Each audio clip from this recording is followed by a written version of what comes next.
Татарстан Яңа Гасыр телеканалы ярдәмендә татарча диктант яз. 3 көн дәвамында республика илебез һәм дөньяның төрле почмакларында яшәүчеләр үзләрен сынап карыйлар. Диктантны быел кемнәр укый? Эфирда Тайны Ноктас тапшыруы студияда Алмаз Гафиятов исәнмесез. Хәерле кич мөхтәрәм кунаклар. Хәзер инде татарча диктант турында сөйләшә башлаганчы, безнең әле Skype аша Мөхәммәд Мадияров та булачак. Омскида ул хәзерге вакытта аңа сүзен соңрак бирербез. Татарча диктант турында ишетмәгән кеше юктыр инде ул. Шуннан да бу инде шундый зур проектка әйләнде. Безнең республика белән генә шикләнеп калмый, хәзер бөтен дөньяга таралды дип әйтергә кирәк. Һәм инде безнең телеканал белән дә бик озак хезмәттәшлек итә әлеге проект. Зухра, белмәүчеләр табылса менә татарча диктант нәрсә ул? Аңлатып китик әле. Әйе, чынлап та татарча диктант акциясы турында бик күп кешеләр беләләр. Диктант дигәч, кемнәр бу акция турында белми, аларның күз алдына килә мәктәптә яздыра торган диктант. Ләкин бу бераз башкачарак форматта була. Бу инде үзегез өчен эшләнелә. Беркем дә сезнең билгегезне тикшереп, билгегезгә икеле куймый, беркем ачуланмый. Бу беренче чиратта үзеңнең татар теле белемен тикшерү булса, икенче чиратта ул кешеләр белән җыелып ниндидер чарада катнашу, яки инде үзеңне шундый зур масштаблы чараның бер өлеше итеп тою. Һәм максатлар монда ул гына түгел бит әле. Кешенең менә белем дәрәҗәсендә тикшерүдер күпмедер вакытта. Гөлназ ханым, менә шуннан да нинди дәрәҗәдә бүген татар телен белү? Кемнәрдер көн саен аралашырга мөмкин, кемдер бик сирәк мөрәҗәгать итә татар теленә, хәтта туган теле була турып та. Бүген менә тулаем, сез бит инде әлеге проектта шулай ук мөһим эшләрнең берсен башкарасыз. Безнең халык татарча дөрес яза беләме? Рәхмәт сорауыгызга. Кызык сорау. Яза белми дип әйтсәм, дөрес булмастыр, яза белә. Гомумән алганда татарлар үз туган телләрендә яза беләләр. Әмма кайбер проблемалар бар әлбәттә. Мәсәлән, без диктанттан чыгып әйтә алабыз инде, у һәм язганда у белән үне бутау, о белән өне бутау, мәсәлән, и хәрефләрен бутап язау, мәсәлән, күренә дип әйтик инде. Бу шундый планда. Бәлки инде шуннан да кайберәүләр безнең, мәсәлән, Россия Федерациясе регионнарында яшәүчеләр, чит илләрдә яшәүчеләр татар теле белән һәр көн, һәр сәгать очрашып тормыйлар. Без, Аллага шөкер, Татарстанда шундый һәр вакыт, һәр даим татар теле белән телевидение, Instagram, бүтән социаль челтәрләрдә аралашып торабыз. Шуңа күрә Татарстанның өчен, Татарстанда яшәүчеләр өчен бу зур проблема түгелдер чынлапта. Һәм күпмедер дәрәҗәдә менә бу шулык социаль челтәрләрнең, интернетның үсүе дип әйтик инде, ул мәйданнарны киңәйтә барыбер чит илдә яшәүчеләр өчен, чит төбәкләрдә яшәүчеләр өчен. Мөхәммәдкә сүзне бирик әле. Мөхәммәд, хәерле кич, сезне сәламлыйбыз. Кайларда сез хәзерге вакытта һәм сезнең өчен менә бу татарча диктант нәрсә ул? Хәерле көн, Алмаз. Мин бүгенге көндә Омск шәһәрендә. Әмма да безгә татар диктантны ел сайын үткәрәбез. Бу елны біз тырышабыз.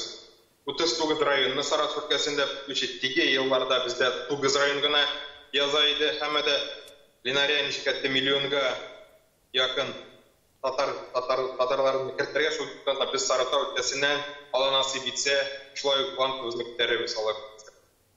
Сез кайлардан ишеттегез моның турында? Шулай халыкка бит әле мәгълүматны җиткерү дә кирәк, бигрәк тә читтә яшәүчеләргә. Халык беләме моның турында? Бөтен татарлар да хәбәрдар дип әйтеп буламы бүген? Без Ленария белән Зухра белән бер шәлемтәдә алар безгә җиткерәләр. Әмма да без үз челтәрләр аша үз милләт читтә яшәгән татарлар безгә ибәрәбез. Һәрберсе белән нәрсә ул диктант, ул теге пишән базары кебек бренд булып чыкты инде. Димәк, сез генә түгел, халык та барысы да менә милләттәшләр безнең, бигрәк тә яшьләр бу диктантның нәрсә, кайда, ничек узачагы турында белә инде. Яшьләр дә белә, олылар да белә, бүген краевидлар да белә. Бик яхшы, бездән элемтәдән üzülмәгез әле, алга таба аралашырбыз. Инде ханым, менә без инде татарча язу дип әйттек, үстерү дип әйттек. Менә бу диктантның тагы нинди мөһим миссияләре бар дип әйттек, нинди максатлары бар, нәрсәгә өйрәтә бу безнең халыкны тагы? Бу диктантта мәгариф оешмалары иң актив катнашучылар дип әйтсәк тә ялгыш булмастыр, чөнки 5 ел инде барлык мәктәпләр, барлык балалар бакчалары, китапханәләр бик актив катнашалар, ләкин соңгы 2 елда ул бигрәк тә зур класс белән үтә. Мәсәлән, 110 узган уку елында 110 мең укучы катнашкан булса, быел инде без аны 2 тапкырдан да артыграк булыр дип уйлайбыз. Һәм бу диктантның максаты ул берләштерү, ул безнең татар теленә игътибарны арттыру. Һәм кешеләр яза, Айрат, ничек уйлыйсың, менә кешеләр өчен нәрсәгә кирәк ул? Шул сорауга да җавап эзлик әле. Менә ни өчен мин моны башкарырга тиеш дип. Чөнки хәзер бит чыннан да аны язу өчен каядыр барырга, ниндидер авыр эшләр башкарырга кирәк түгел. Хәзер без аның процедурасын дип әйтгәндә аңлатырбыз, системасын ничек эшләргә кирәк.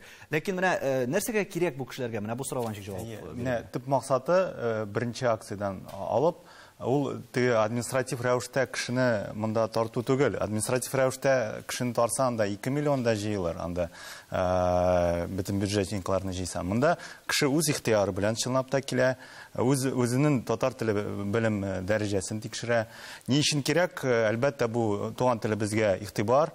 Бу акция, бу нидер системалы проблеманы шешә торган чара түгел, әлбәттә, әмма ул нәкъ безнең тел белеменең дәрәҗәсен күрсәтә торган акция булып тора. Һәм монда бик зур сорау та, чынлап та, мәсәлән, 4 ел элек һәм бүгенге хәлат белән чагыштырсаң, белем дәрәҗәсе төшмәде микән? Анда да куркыныч сорау туа үзебездә. Менә аны ел саен без менә шул акция ярдәмендә тикшерәбез. Һәм Аллаһка шөкер, әле төшмәде, димәк. Төшмәдеме? Менә ничегрәк чагыштырсак әгәр дә, чыннан да кыска вакыт аралыгы бер караганда, ләкин шулай да үзгәреш ниндидер кайсыдыр якка таба сизеләме? Төшмәде дип әйтәсем килә минем дә. Әмма хаталарының бераз гына, орфографик хаталары бераз гына үзгәрде. Ул бигрәк тә инде менә әйткәнемчә, УУ, ОУ хәрефләрен бутап язу гап гади сүзләрдә. Моның сәбәбе дә без бер ачыклаган идек бит инде. Узган тапшырган берсендә ул да булса шул гаджетларның керүе һәм рус хәрефләре белән язуы.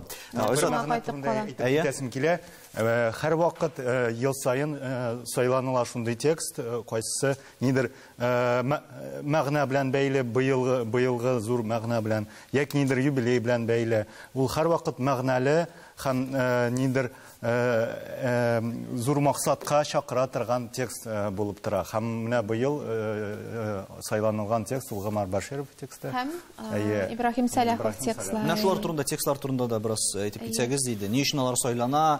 Алар чыннан да менә безнең ничектер язучыларның дип әйтәйин, диктантта катнашучыларның белем дәрәҗәсен күрсәтә торган текстлармы ул? Менә ниндирәк критерийлар бар монда?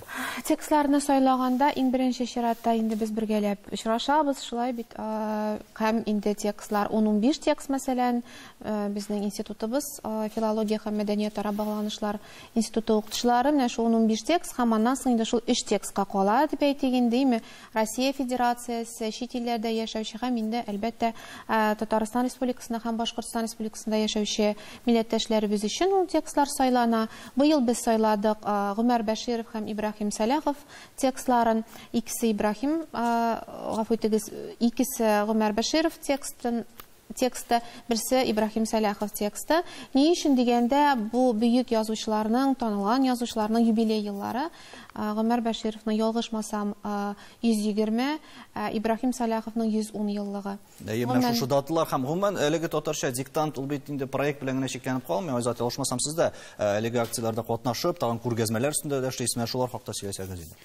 Менә татарча диктантны КФУ ИФМ кабинасында язган көнне, ягъни 10 сентябрь, шулай ук анда күргәзмәндә оештырабыз. Аны инде без татар китабы йорты белән, Айдар Шайхин белән бергә ясап чыктык. Һәм ул күргәзмә татарларның тарих буенча кулланган имләләре, графикларын күрсәтә. Анда рун имләсе, аннан соң уйгур, шулай ук латин яңа алиф һәм инде гарәп имләсе дә бар. Кешеләр кызыксынамы моның белән? Әлбәттә кызыксыналар. Бу юнәлешкә тартылалармы? Кызыксыналар. Аеруча менә руннарга карата кызыксыну бик күп. Яңадан Омскига бирик әле сүзне. Мөхәммәд, сез ниндирәк максатлар күз алдында тотасыз? Диктант язды да бетте түгел бит. Менә бу юнәлештә тагын ниндирәк эшләр башкарыла сезнең, кешенең, халыкның дип әйтегән татарларның грамоталыгын арттыру буенча? Безгә максатыбыз нинди? Бездә яшьләр җыела, олылар җыела. Без һәрберсен күрәбез. Бу елны без тагын да киңәйтәбез катнашучыларыбызны. Алар белән киләчәктә без эшләрбез, Алла бирсә. Яңа проектлар шуннардан тугы. Һәм аларның белем дәрәҗәсен үзегез ничек бәялисез? Гадәттә әйтәләр, менә татар теленә мөнәсәбәт читтә яшәүче регионнарда ничектер көчлерәк дип. Ә менә аралашмау сәбәпле, менә белем дәрәҗәсе ничегрәк икән? Белем дәрәҗәсен авылдан килгән кешеләр бездә әдәбият татар телен 11 сыйныфка тикен мин үзем дә укыдым. Хәзерге балалар кайсылары киләләр. Шәһәргә килгәннәр, алар елдан ел әзәя бара, кайсылары татарча яхшы сөйли, күбрәк урысча алар аралашалар. Һәммәдә шундый площадкалар бездә булса, бу яңадан теге импульс бирә, аны теге национальный самосознание күтәрелә. Һәммәдә ышанамын, киләчәктә дә шулай үткәрербез һәм шулай татар телен шундый площадка бирер возможность сакларга. Һәм без дә моңа ышанып калабыз. Безнең белән булганыгыз өчен рәхмәт. Инҗи ханым, менә шуннан да монда әгәр дә без мәктәпләрдә бирә торган белемне бәяләсәк, анысы бер. Кешеләр инде тормышта кулланмый икән, мәсәлән, татар телен. Анда аралашмыйлар икән. Һәрвакыт бит көн сайын диктантта утырып язучылар безнең дөресен әйткәндә сирәк. Менә шуннан да еллар узу белән кешеләрнең белем бирү дәрәҗәсе кими микән һәм нәрсәләргә таянырга монда? Шул ук өлкән буын вәкилләреннән таләп итү кирәкме моны татарча дөрес язуны? Әлбәттә кирәк һәм Мөхәммәтнең фикерен дәвам итеп, минем шуны әйтәсем килә. Бу гади диктант язу гына түгел бит. Ул күп кенә мәктәпләрдә, мәгариф оешмаларында үзе бер бәйрәмгә әйләнә. Чөнки язуның берничә форматы бар.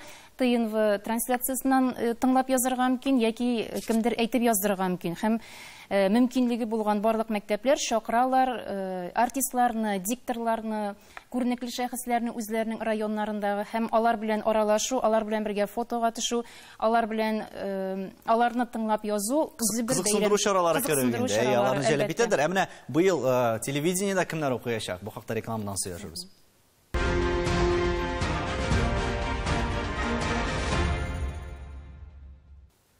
Татарстан Яңа гасыр телеканалында Таяну нуктасы тапшыруы татарча диктант турында сөйләшәбез. Быел үзгәрешләр бар.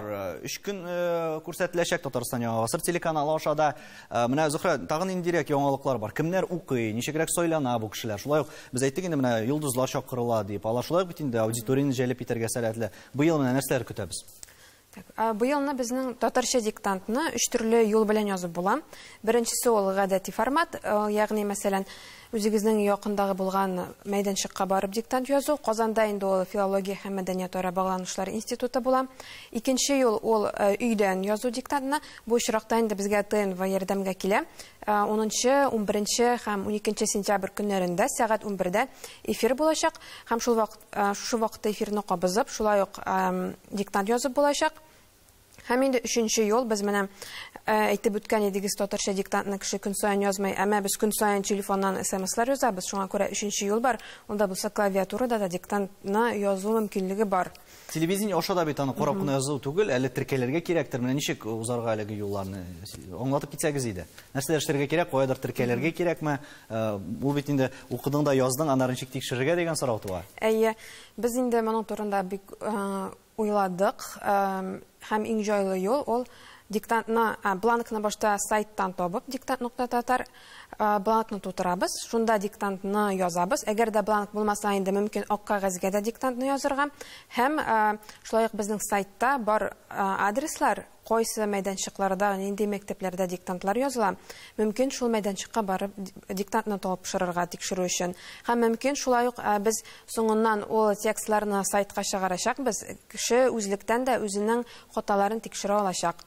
Кем клавиатурада яза, ул инде автомат рәвештә тикшерелә. Аның өчен кем шулай ук сайтта бөтен мәгълүмат бар. Клавиатурадан язучы кеше ул шунда ук яза һәм шул көнне аның хәтта билгесе дә билгеле була. Димәк, инде шунда ук артык көтеп торасы юк, икенче көнне чыгармы юкмы дип укытучы тикшергәндә көтеп торасы юк. Бу эшне ничек бәялисең, Айратна, шәхсән? Монда бит кеше бәлки кызыксынып китәр, менә әлеге диктантны язып карар да, алга таба мин карале, мин дөрес язмыйм микән дигән фикерләрдә килергә мөмкин. Шул ук SMS-ларнан ары татарча яза башлар. Менә моның дәвамлылыгы дип әйтик. Бу нәкъ төп максаты кеше үз белем дәрәҗәсен тикшереп, бәлки нидер анда 4-легә яздымы, әле туктале, мин ничкәле, әле 5-легә яза идем. Ни өчен быел 4-кә яздым дип уйлап куер да, алга таба үз белем дәрәҗәсен күтәрергә омтылыр дигән максатта да без уздырабыз бу акцияны. Һәм инде андый кешеләр аз түгел, чынлап та элек икелләр дә бар иде. Икелләр эшләре алып, анарсын үз белем дәрәҗәсен күтәрергә омтылдылар. Аларга киләсе елга әле стимул да булыр. Һәм әле моңа өстәп без материаллар да бирә идек, үз білім дәрежесін көтерер үшін нәрсе эшләргә кирәк, ничек кагыйдәләре нинди дөрес һәм башка менә мондый материаллар биреп, без аларның білім дәрежесен күтәрә идек. Быел да андый мөмкинлек бар. Әмінда битәл тағын бір мәсәлә бар. Шулық бір ора жетекшілеріні де біздің дұрыс татарша язырға, дұрыс сөйләшергә деген курслар уздырдылар. Мында бәлки шулық жетекшілеріні де мәжбүрләп түгел, ләкин менә ниндер системалы әзірлік ярдәмендә катнаштырыргадыр. Без бит яшерен батырын түгел, шулық илме тоқталарда да хаталар ешишрый, дәүләт дәрәҗәсендә эшләнгән кызгаз документларда да. Бәлки менә бу эшне дә ничектер киләтергә кирәк түгелме синеңчә киләчәктә? Бу бик яхшы фикер, чөнки менә быел курслар уздырдылар дәүләт хезмәткәрләре, әле зур түрәләр татар теле дәрәҗәсен шомартып, камилләштереп курслар уздылар һәм аларның бір тикшерү мөмкинлеге менә бу татарча диктант булырга да мөмкин. Алга таба бәлки шуның турында да уйлап куярбыз. Министрларда катнашканы бар, башка безнең олы шәхесләребез дә катнашканы бар.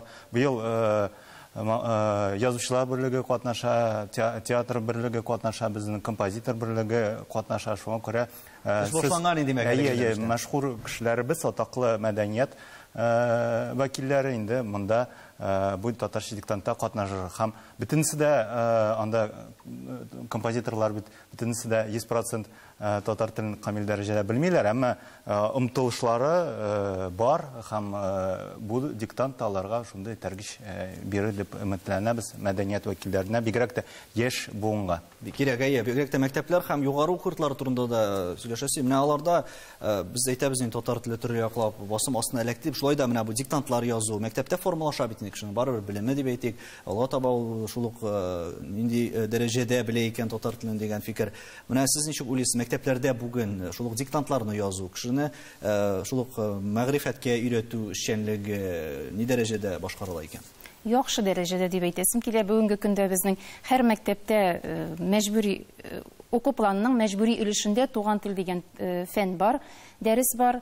Барлыгы Татарстанда 3450 татар теле укытучысы бар һәм алар һәр даим үзләренең белемнәрен үстерү өстендә эшлиләр һәм безнең яңа методикалар буенча, яңа дәреслекләр буенча эш бара. Белем дәрәҗәсе түбәнәйде дип һич тә әйтеп булмый. Һәм шул җитәрлекме ул менә шул ук диктантлар язуганда тикшереп карау белемнәрне бары тик менә мондый масштаблы проектлар белән генә бит инде барыбер аны үстереп булмаячак, анысы һәркемгә дә аңлашыла. Нәкъ менә әгәр дә мәктәптә тулы бер базасы салынмаса дип әйтин кешегә, җитәрлек дәрәҗәдәме ул? Әлбәттә бер проект белән генә үзгәртеп булмый. Юк, мәктәпләр турында сүз бара хәзер. Нәкъ менә мәктәп программасында шул ук белем дәрәҗәсен камилләштерү хәзерге вакытта җитәрлек дип саныйсызмы? Җитәрлек дип саныйм. Әгәр дә алар бирелгән программаны, алар безнең инде федераль реестрга да кертелгән, шул программа буенча дәресләрендә укып баралар икән үзләренең укытучылары белән, алар яхшы белем алып чыгалар. Ләкин безнең бар бит әле рус төркемнәре, ягъни татар телен туган тел түгел, дәүләт теле буларак өйрәнә торган төркемнәр, анда әлбәттә диктант язуга безнең зур игътибар бирелми, анда күбрәк коммуникатив яктан сөйләм телен өйрәтүгә игътибар бирелә. Аларга әлбәттә башка татарлар яза торган бу текст авыррак булыр инде. Менә бу чакта чыннан Гөлнасым нишләргә? Кемдер начаррак белә, кемнеңдер түбән булырга мөмкин белем дәрәҗәсе, кемдер киресенчә инде татар телен камил дәрәҗәдә хаталарсыз яза икән. Менә шул ук текстларга карата, диктантларга карата таләпләр бер үк булырга тиеш түгелдер бит инде монда. Диктантларга таләпләр бер үк. Таләпләр бер үк. Әмма бүлдереп әйтәм, бу бит мәҗбүри түгел. Монда үзләре теләп килеп утырырга мөмкин. Аңлаша, барысында уйлап табып һәркем өчен бит инде аерым текст язып, аннары аерым текст ойлап утырып та булмыйдыр. Ләкин менә монда ничек урталыкны табарга дип әйтик. Әмма бераз гына менә шул текстлар турында бераз гына тагын әйтәсем килә. Таләпләр бер үк, әмма шулай да алар бер-берсеннән аерылалар. Сүз саны белән аерылалар. Әлбәттә Татарстан Республикасы һәм Башкортстан Республикасы өчен без сүз саны күбрәк һәм чит илләрдә яшәүчеләр өчен инде ул гомумән сүз саны әзрәк дип әйтик, чөнки алар бик еш татар теле белән очрашмыйлар дип әйтегендә шундый формада, әйме. Һәм бераз гына чит илләрдә яшәүче безнең милләттәшләребез өчен текстның грамматик бераз гына үзенчәлекләре бар дип әйтегендә, аларга дирәк бераз гына без шундый текстларны сайларга тырышабыз. Һәм әлбәттә инде мондый текстларны, мондый грамматик үзенчәлекле текстларны яки лексик үзенчәлекле дип әйтегендә, без Татарстан Республикасы өчен, Башкортстан Республикасы өчен бирмәскә тырышабыз. Чөнки инде алар безнең 11 ел татар теле өйрәнәләр, көндә татар теле белән очрашалар. Менә шундый аермалары бар. Кемнәр икәнен дә әйтмәдек әле, кемнәр укый Зөһрә бу ел? Кемнәрне сайладыгыз? Безнең эфирда диктант укучы, 3 диктант укучы була. Татарстан Республикасы өчен Фуат Абыйгалимуллин укыячак, чит төбәкләр өчен Фирдус Гыймалдинов һәм чит илләр өчен Фәнис Җиһанша диктант укыячак. Инде безнең филология һәм мәдәният ара багланышлары институтында Гөлшат Галиуллина, ул филология фәннәре докторы, инде диктант укуда катнашачак. Нинди критерий буенча сайланды әлеге кешеләр? Бу елны безнең критерийлар дикция һәм гомумән диктант уку кагыйдәләрен белү критерий буенча гына сайланды дип әйтергә мөмкин. Менә бу популяр микән? Шулай ук татарча аралашу, татарча язышу, Айзат, ничек уйлыйсың? Яшьләр арасында кызыксыну уята, мондый төр акциялар, монда бит инде чаралар шактый хәзер, шул ук татар яшьләре өчен дә. Гомумән, менә ниндер сизеләме шул ук әлеге диктант алдыннан да сөйләшү, аралашу дип әйтик? Бу гомумән диктант алдыннан гына түгел, ничектер менә бер тапкыр диктантта катнашкач, я шундый охшаш акцияларда катнашкач, инде яшьләр ничектер янып китәләр дип уйлыйм мин. Ягъни, мәсәлән, менә тирә-юнемдә шундый хәлне мин чыннан да күрәм, сизәм. Инде киң катламларга килгәндә, белмим, менә вакыт күрсәтер инде ничек булуын. Менә тирә-юнемдә шул якыннарым арасында мин үзгәрешне сизәм һәм тартылышны, татар мәдәниятенә, телне, тарихны, мәдәниятне шулай өйрәнүгә, сәнгать өйрәнүгә. Узган елгы диктантлардан ниндирәк сабаклар алынды, нәрсәләр үзгәртелде, киләчәктә бәлки нәрсәләрне планлаштырасыздыр. Бәлки Айрат, син җавап бирерсең. Нәрсәләр көтелә менә яңадан? Нәрсәгә басым ясарга кирәк? Нәрсәгә узган елны нинди яңалык булды дигәндә, безнең төрле графикларда язучылар булды. Мәсәлән, Айзат Рун графикасында диктант язган иде. Бу елны шуңа күрә без кызыклы әзрәк тема уйлап таптык. Ул татар теле кулланган алфавитлар. Ул безнең татарча диктант Инстаграмында да бара рубрика һәм шулай ук бу елны эфирда башка гарәп графикасында һәм латин графикасында диктант язучылар да булачак. Айрат, син нәрсәләр үзгәртергә кирәк әле алга таба? Менә ниндер фикерләр яңгырады инде. Ләкин тагын камиллек ничек юк бит. Башта бер проблема әйтеп куймакчы идем. Әлбәттә, инде безнең төбәкләрдә татар теле укытылуы авыр бара, чөнки бу Татарстан түгел, башка төбәкләрдә туган телне укыту өчен мөмкинлекләр күпкә әзрәк, һәм еш очракта бу мөмкинлекне кулланырга да бирмиләр. Күптән түгел хат та Мәскәү татарларынан булды. Әмма ул ымтылыш менә хатлар язу, татар мәктәпләренең калдыру, саклау хәрәкәте ул төбәкләрдә бар. Һәм менә бу хәрәкәт әлбәттә менә бу татар телен белем дәрәҗәсен күтәрү белән бәйле. Инде ниндер алга таба юллар турында сүз алып барганда, әлбәттә, бу акция безнең бай татар әдәбиятына игътибарны җәлеп итәргә тиеш. Һәм ул менә хәзердә матур әдәби сөйләм, матур әдәби текстлар уку акциялары да бар. Әгәр дә алар менә ниндер бер калыпка, бер мантыкка салынса, бер юнәлештә барса, әлбәттә, бу бердәм зур хәрәкәт булыр иде. Һәм алар чынлап та хәзер инде ничектер бер-берсенә тоташып баралар. Шуңа күрә матур әдәбиятты безгә таянсак, кызыксынсак, алга таба белем, татар теле белем дәрәҗәсе дә үсер дип уйлыйм. Һәм нәтиҗә ясап, гомумиләштереп әйтсәк, Гөлназ ханым, менә татар телендә хатасыз язуда нәрсә таян нуктасы булып тора? Таяну нуктасы. Ышаныч. Өмет. Туган телеңә өмет. Минемчә шул. Һәм телне яратырга кирәктер. Әлеге татарча диктантны әйткәнебезчә теләгән һәр кеше яза ала. Моның өчен 10-11 һәм 12 сентябрьдә Татарстан Яңа гасыр телеканалына кушылырга кирәк. Бергә язык һәм иң мөһиме хаталарсыз язык дигән теләктә сау булашабыз. Исәнлектә күрешергә язсын.